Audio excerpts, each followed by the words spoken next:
আসসালামু আলাইকুম ভিউয়ার্স। আজকে আমাদের মুরগির দ্বিতীয় দিন। আলহামদুলিল্লাহ আমাদের মুরগি খুবই ভালো আছে এবং সুস্থ আছে। তো আজকে দ্বিতীয় দিনে আমরা লুমিক্স দিই।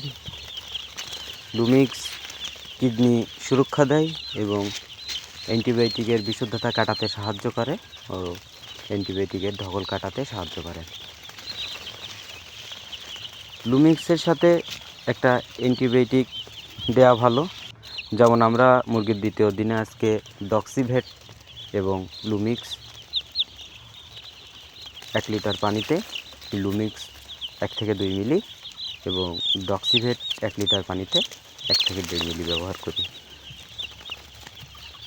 ভালো থাকবেন সবাই, দেখা হবে আগামীকাল তৃতীয় দিনের ভিডিও নিয়ে এবং অন্য কোনো ঔষধ নিয়ে। আমাদের ভিডিওটি ভালো লাগলে অবশ্যই লাইক, কমেন্ট, শেয়ার করে পাশে থাকবেন।